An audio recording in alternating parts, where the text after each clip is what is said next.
All right, Jakey, Euros, England, that's the narrative, really. That's all there is to talk about at the moment. This team just can never reach its true potential, it seems. So Yeah, I have like a two-part question for you. One, why? Why can't they reach their potential? And two, is it because we're overestimating their potential?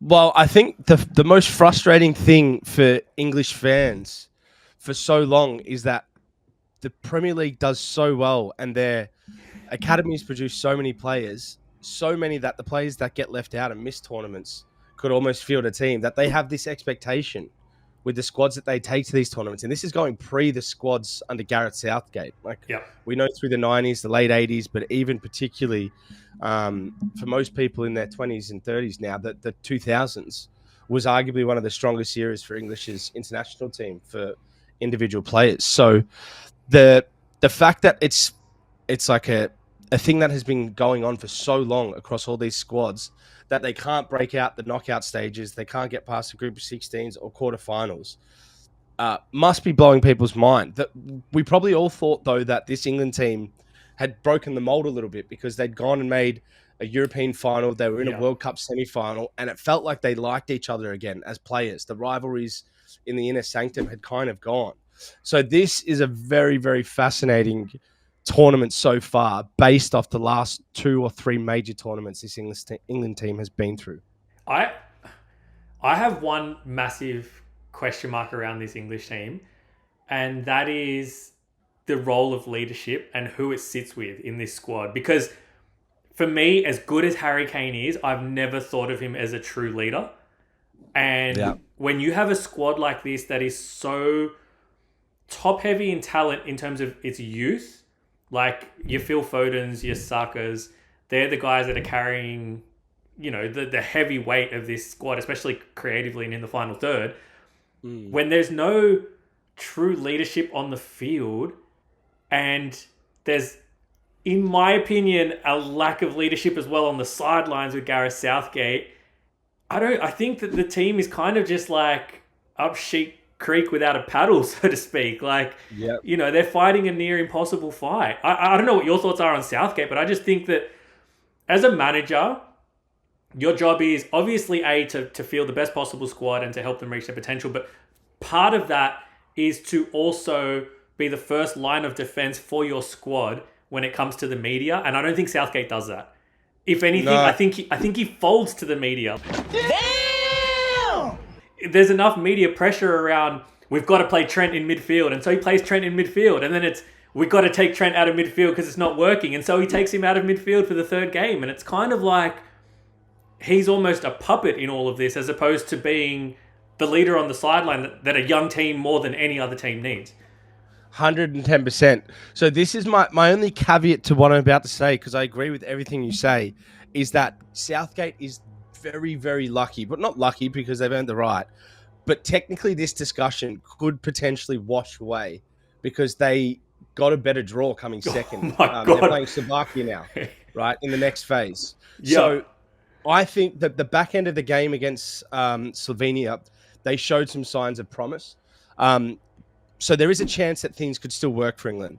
But just to go off what you were saying, I think Gareth Southgate has made a few terrible errors this tournament, which he'll probably look back on and realize. I don't know if it was arrogance based off the fact that they had some really strong performances that they felt they could do some, fairly really different maneuvers coming into a major tournament, or if it was just the fact that they're so confident in this squad, but arguably they've got so many good players that he's just trying to put the best players on the pitch. yeah. I think the biggest mistake has been you've taken some massive risks by choosing certain selections in this squad, leaving out some experienced players, particularly some tournament veterans.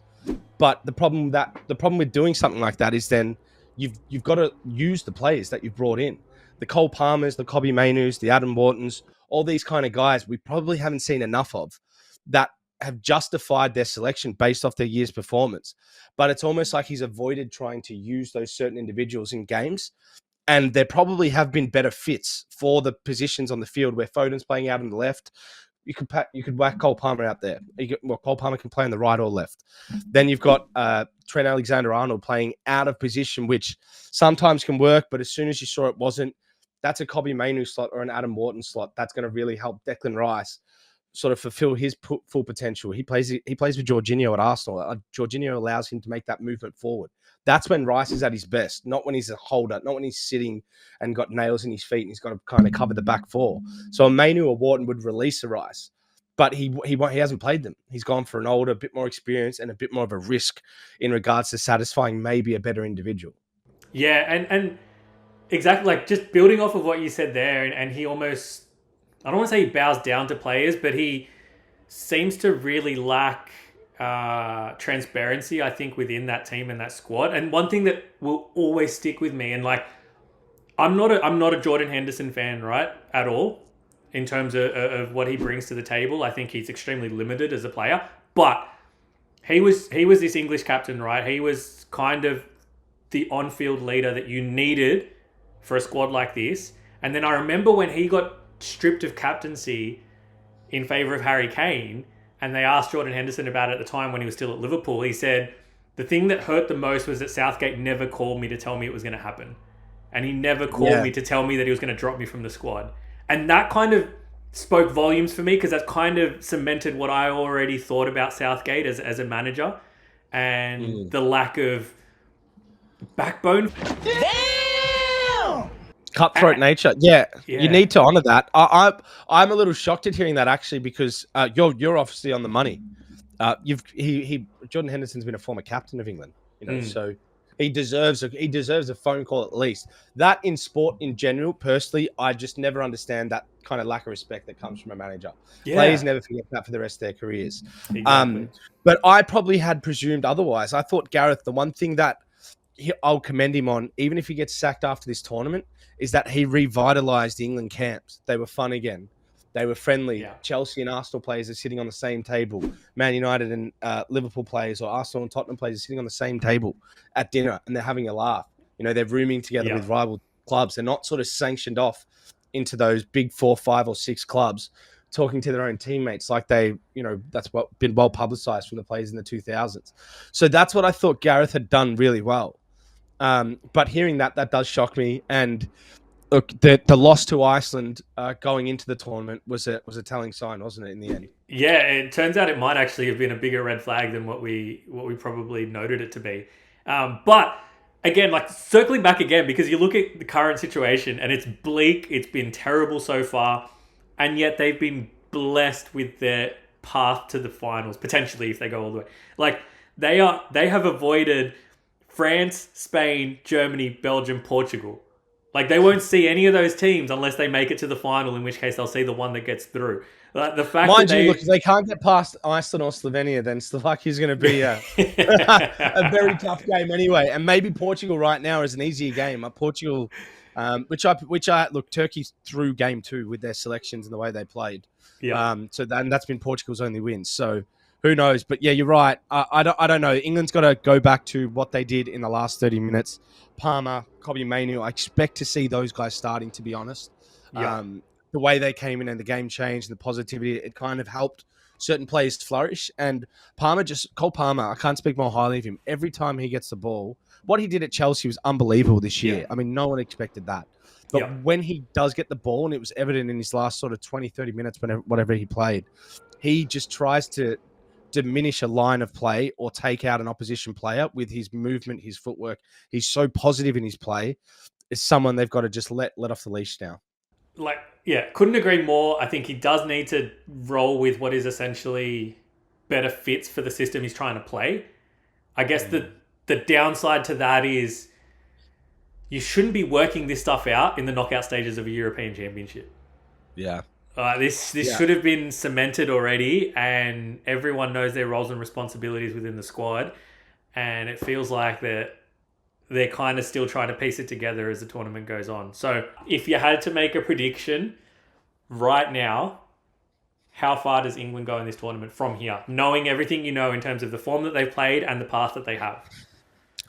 Well, put it this way, watching the likes of Germany, Spain, France for periods, If they come against them, they're done straight away.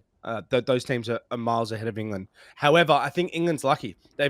Despite their performances, they've got results. The main thing in tournament football is to get results at the end of the day, and they've managed to do that. I think if they go back to that 11 that was on the field, sort of that last 20 minutes, you have Harry Kane in there. You've got Declan Rice as your CM, John Stones. You've got a strong spine, and you let go.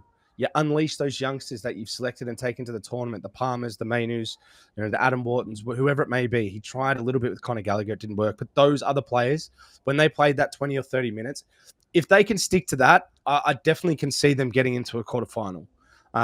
It depends on the draw for the quarterfinals, whether they get some luck. Can't see them going beyond a semi, but they could Stephen Bradbury into a semi-final based off, if the squad does change. Imagine what you could be buying instead. For free and confidential support, call the number on the screen or visit the website.